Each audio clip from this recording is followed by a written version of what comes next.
Lesson 15, Svadhistana chakra, the second chakra from the bottom.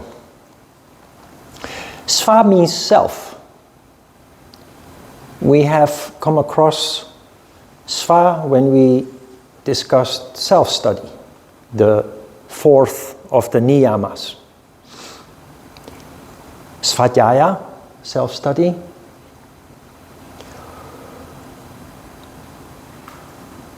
The implication here, and I kind of mentioned that when we talked about self-study, is that when harmony occurs, when sattva occurs,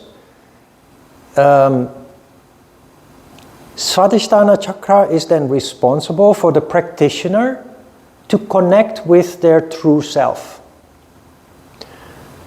So, as I mentioned when we talked about self-study, this is not something that you do consciously by sitting down saying to yourself, now I'm going to discover myself, or I'm going to study myself.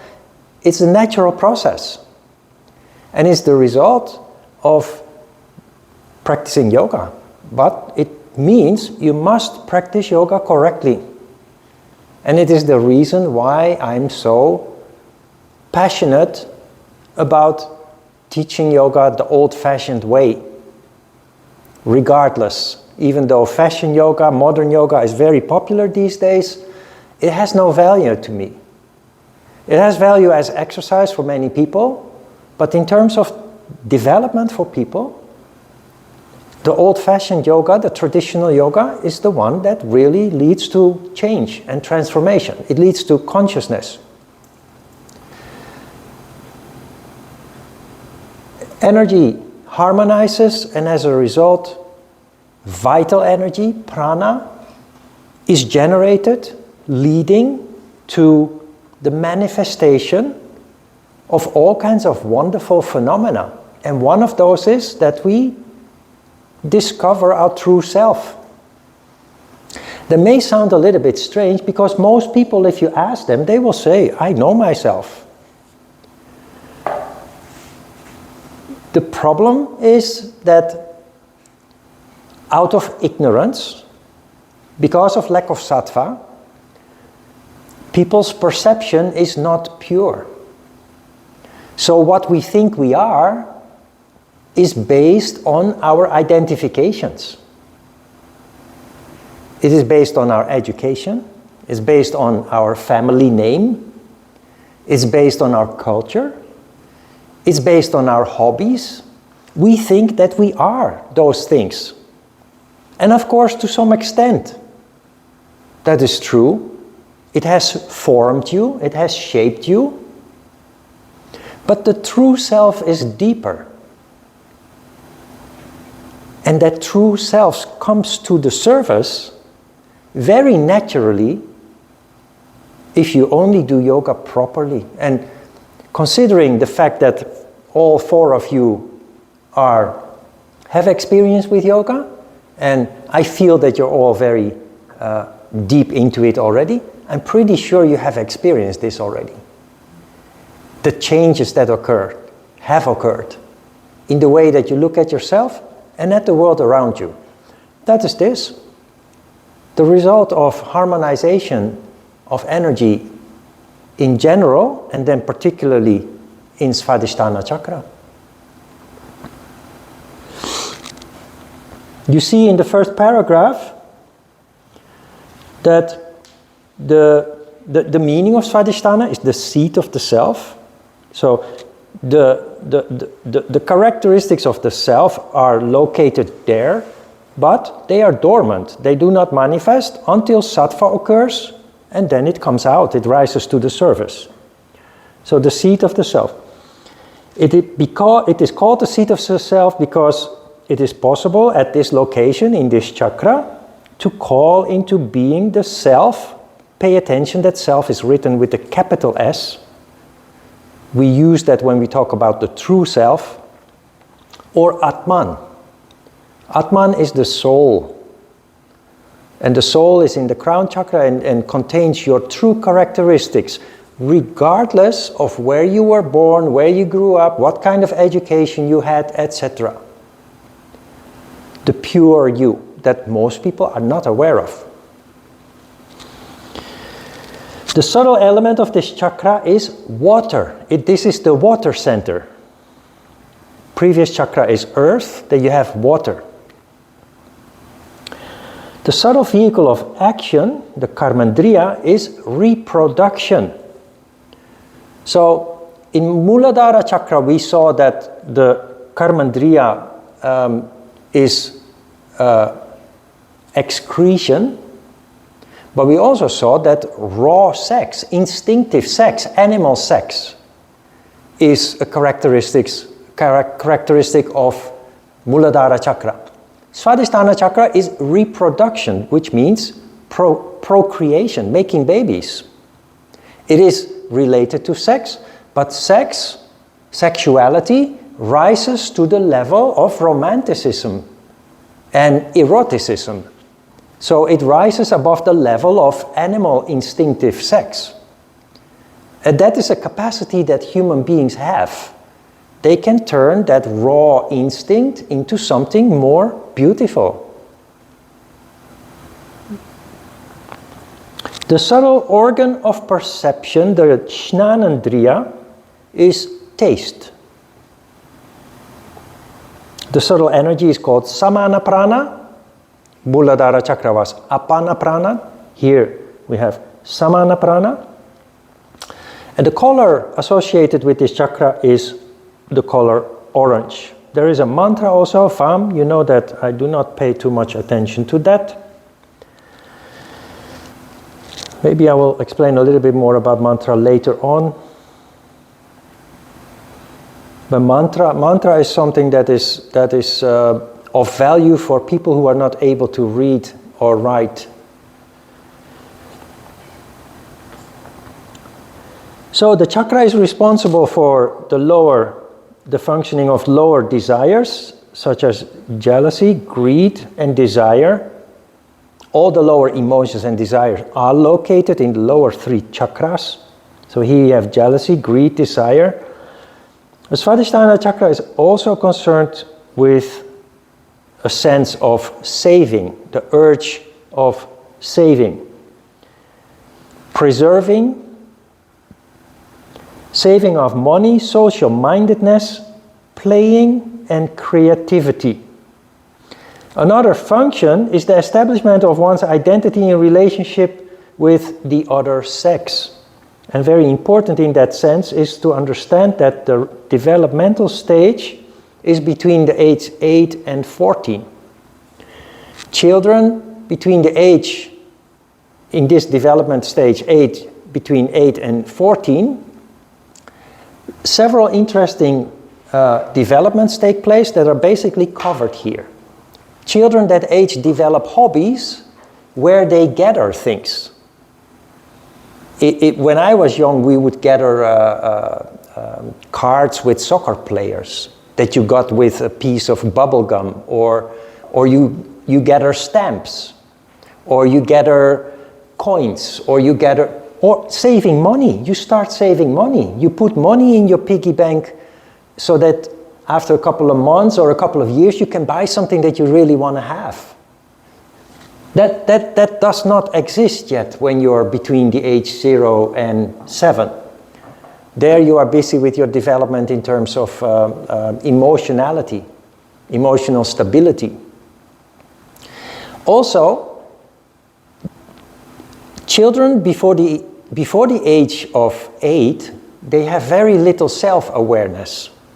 If you look back at your childhood, you will see that you have barely any memory of that time frame, from birth to 7.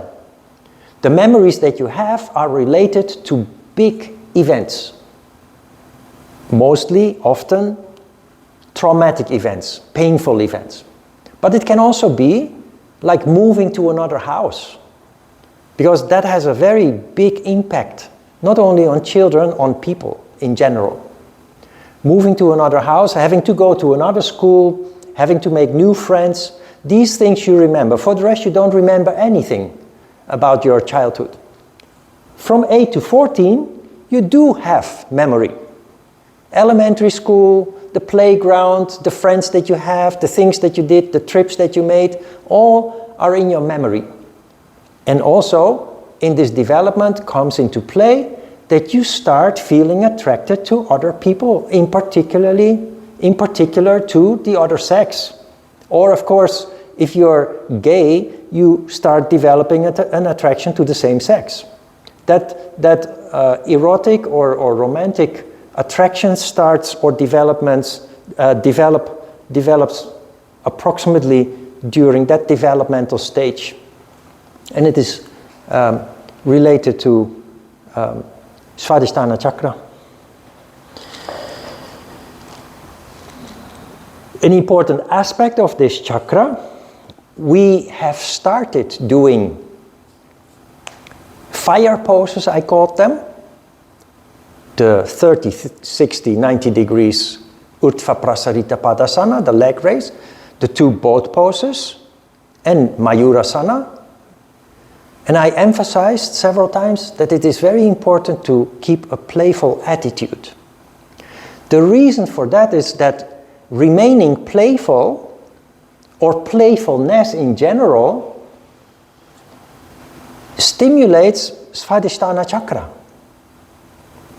And that energy rises up and envelopes the energy of Manipura chakra. Why is this important? Because people who are always serious are very tensed. And they're often nasty people. They don't care about whether they hurt you as long as they get what they want. Because Manipura chakra, which we will discuss later, is the chakra where ambition and ego are located. Now, people who have the ability to be playful, to joke a lot, to not be serious, even in difficult circumstances, they have control over ego and ambition. They have control over Manipura chakra. There is a pranayama that does exactly this, the cooling pranayama. I think it's Shitali. Energy from Manipura chakra, because it is water, it cools the heat from Manipura chakra. So playfulness is of huge value. If you look at, you like comedy, you like Mr. Bean and all these crazy people that make you laugh, that is their purpose. The whole purpose of comedy is to people who have been busy all week with their ambitions and their greed and their emotions and everything. Just once a week you watch a video or a TV program where jokes are made and people fool around, and all the tension goes away. And you're able to put everything into perspective and you stop taking yourself so serious. That is why in ancient times, every village had their own village clown, their own village fool. To make people laugh, to make people play, to stimulate Svadhisthana chakra so that the fire in Manipura chakra can be controlled. So pay attention in your life. You need to do the things that you need to do. We have our responsibilities, we have our duties, we have to take care of the future, prepare for the future, but do not forget to be playful with your loved ones, your parents, your partner, your children. Play around, fool around. It seems frivolous and foolish, but it has an incredible, powerful value in terms of our energy household, in terms of our well-being also.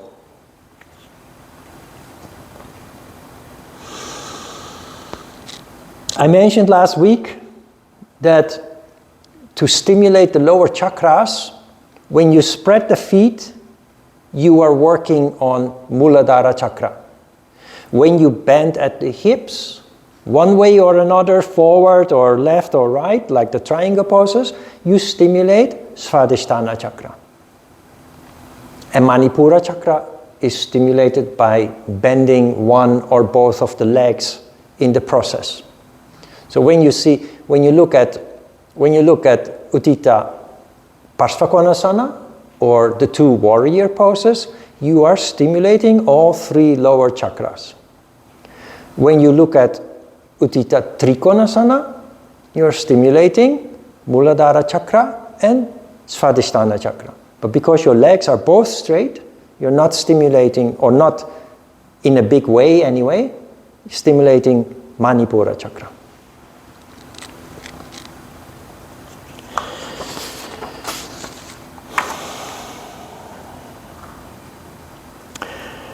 Very interesting. The Sattva characteristics of people who have relative Sattva in this chakra characteristically show graceful and smooth movement and emotional maturity,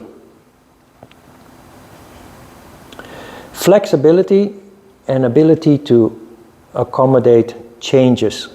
This is totally opposite to people who are tamas in this chakra, and most people are tamas. Rigidity in body and attitude, difficulty with social skills, fear of change and lack of passion. This is the description of most people that you meet. You recognize this? When there is rajas, however, rajas domination in this chakra, those people are easily addicted, very emotional, emotionally dependent, and attached. Do you recognize this? What kind of people typically have these characteristics? Easily addicted, very emotional, emotionally dependent, and attached. What am I describing here? A typical artist. Real artists always have trouble with drugs and alcohol. They're emotionally very unstable. They need other people to support them, to give them stability. So emotionally dependent and attached. Who comes to mind? Britney Spears, Amy Winehouse, all the wonderful artists that we have seen in the past years, many of whom have died. Many of whom have died in their early 30s or maybe 40s. Their lives are very tragic. You know why they are artists? Because they have more energy than other people. If you remember, you can connect the dots here. I explained during the workshop or in the first class that energy is like nuclear power. If you control it, it will lead to incredible development of the person who possesses all that energy. But like with nuclear energy, if it is not controlled, it leads to incredible destruction.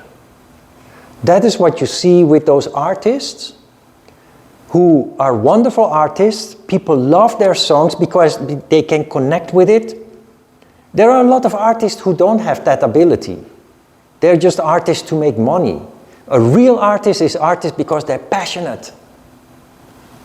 And their creation comes from Svadhistana chakra. The problem is they don't have a tool to canalize that energy.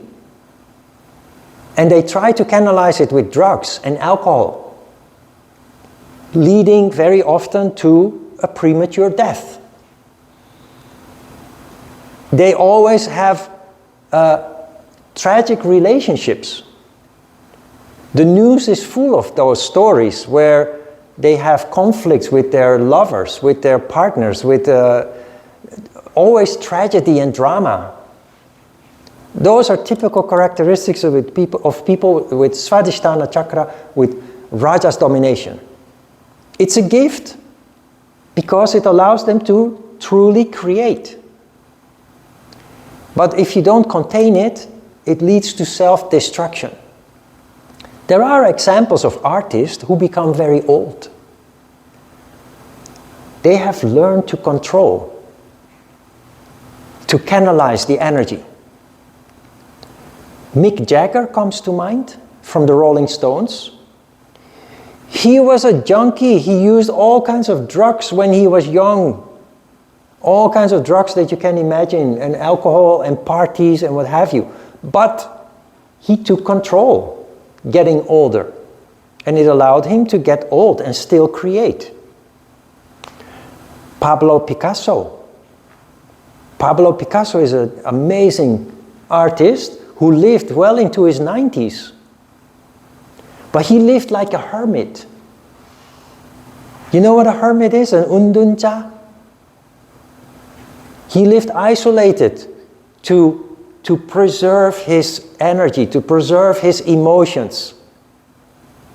He canalized his energy by staying away from anything that could harm him or touch him. Or Yehudi Menuhin, who wrote the foreword in the Yoga Dipika, the violinist, also lived into his 90s. But many artists, many people, also non-artists, people who are simply very passionate and emotional, they often struggle with addiction, drugs, alcohol, and conflict with partners, parents, emotions flying high, leading to fights and what have you. And the sad thing is that we live in a world in Korea, in the Netherlands, Europe, America, wherever you go, people who are emotional are considered weak. We think that emotion is leading to instability. And the truth is, it actually does. But the sad thing is, the tragedy is that we grow up in a world where we are told not to show our emotions. We are told to control, to oppress our emotions. And what happens then is that we kill our most precious asset, which is energy. Because emotion is energy. Passion is energy. And if you are being taught since you were born to oppress that, you kill your most wonderful characteristics, your most wonderful asset. Instead of telling our children and students to oppress their emotions, we have to learn them how to control it, how to canalize it. Yoga is one way to do it.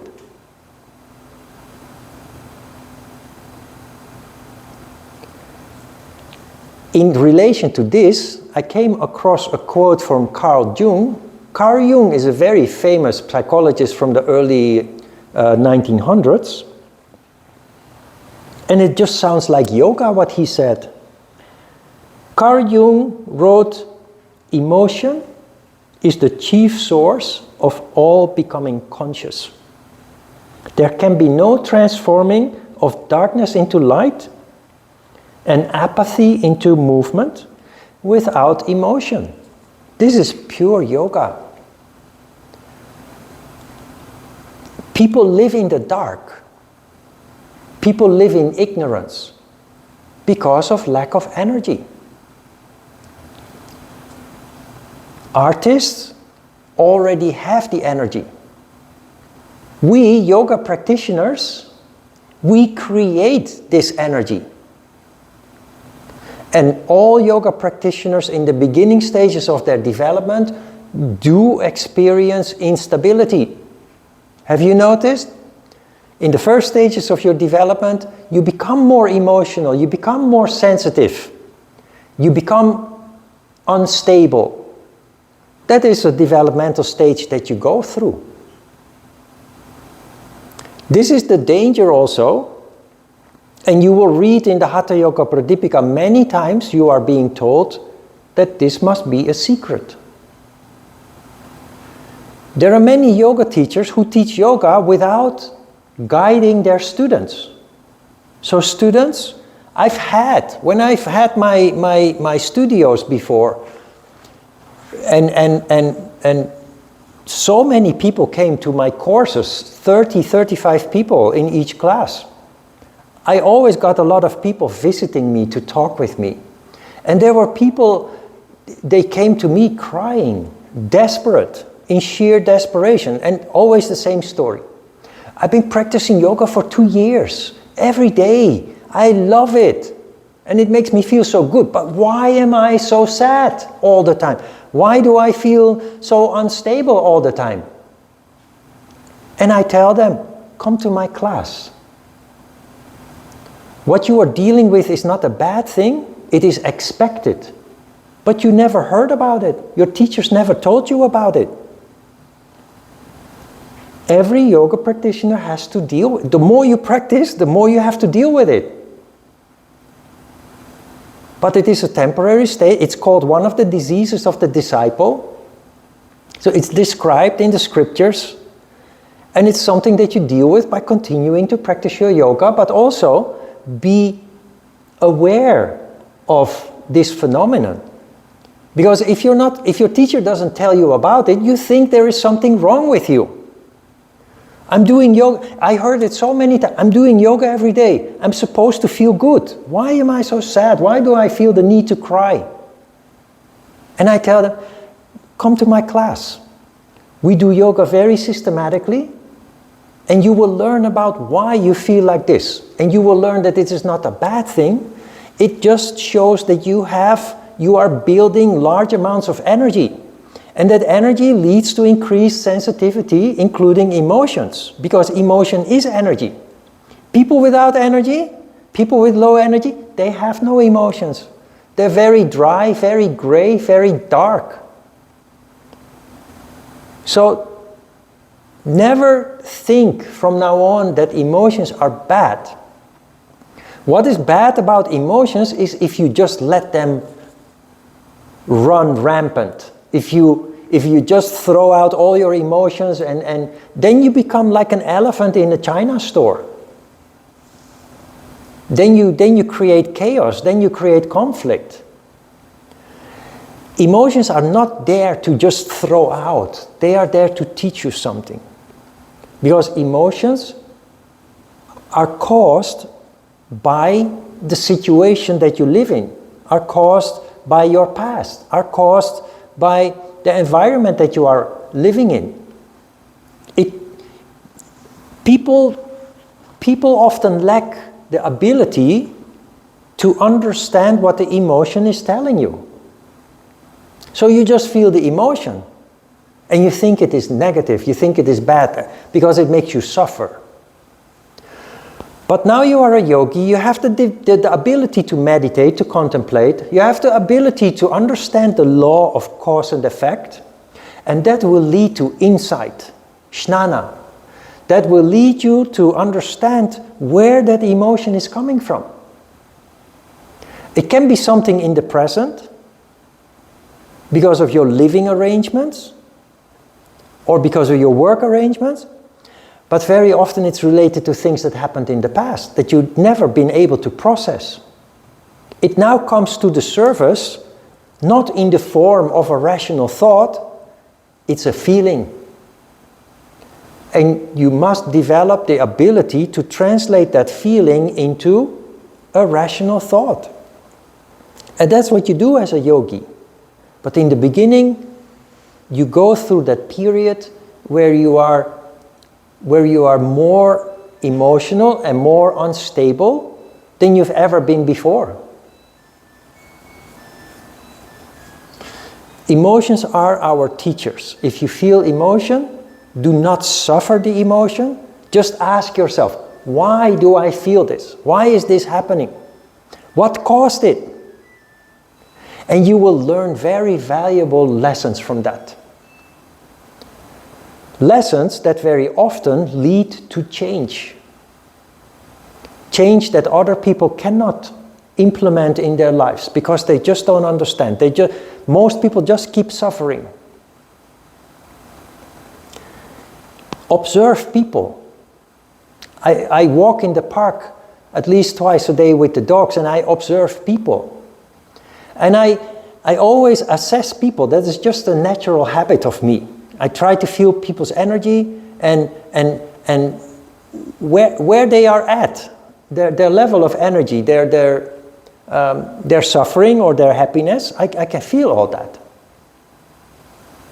And I very often see couples, for example, people who have lived together for 30, 40 years, where one person is dominant, there's no harmony, and the other person is just suffering.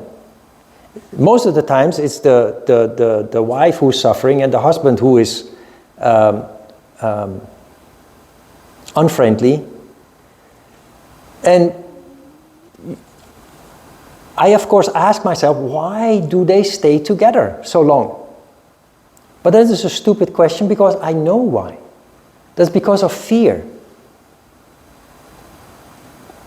In Korea, this is actually for the subject of the next chakra. In Korea, you know the concept of Hopion. Yeah? Yeah, you recognize, especially women. What is Hopion? Ha is fire. It's also anger. Right? But why do we walk around with all that anger? Why? Because we stay in a situation that is not good. And we stay in a situation not out of love, but out of fear. We'd rather be in an abusive relationship than that we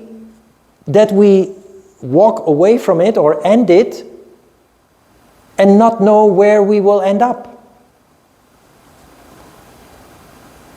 That is why it is so important that we are independent.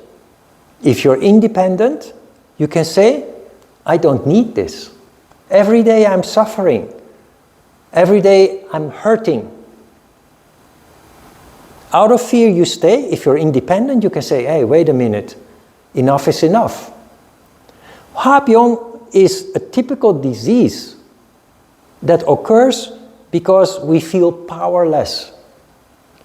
We continue to experience abuse and we feel helpless. We can't do anything about it. Well, the point is you can, but you have to have courage. There are many obstacles to overcome. And what you see with older generation is that many people are in such a situation. What you see with younger generations is that emancipation has taken place. Emancipation means we are more liberated, more free. And girls grow up more equal than they were before, equal to men. And they avoid becoming dependent on a man. And that is how you can avoid Hopion. But if you suffer from Hopion, you have to start asking yourself, why? And most importantly, what can I do about it?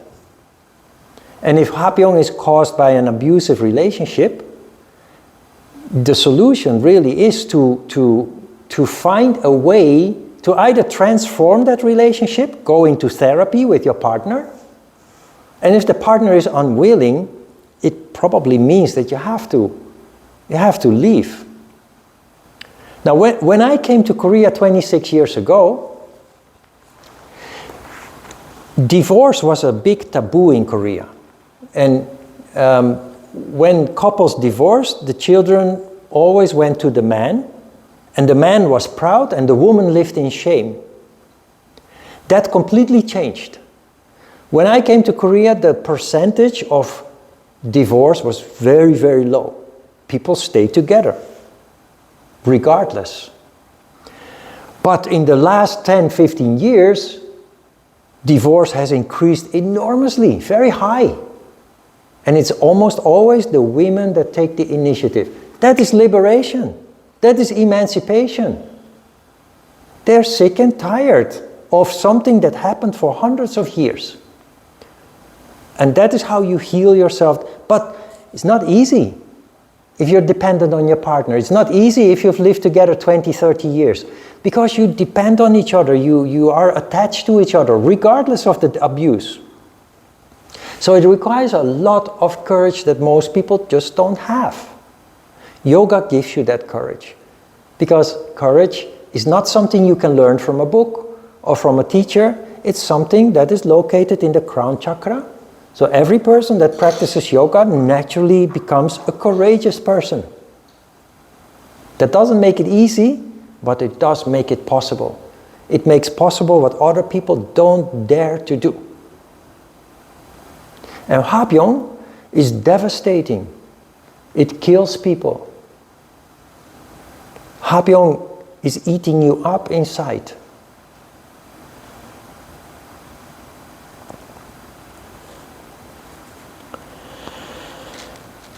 So emotions, they have an important function, but their function is not to make you suffer. We suffer from emotion because of ego, that is number one. We identify with the emotion. Number two is out of ignorance. We do not understand that the emotion is trying to tell us something about an important issue that needs attention, that needs correction. From now on, you're hit with an emotion, you feel the pain, but then you say, what's going on here and why? What caused it? Who caused it? And the next step is, of course, what can I do about it? Questions?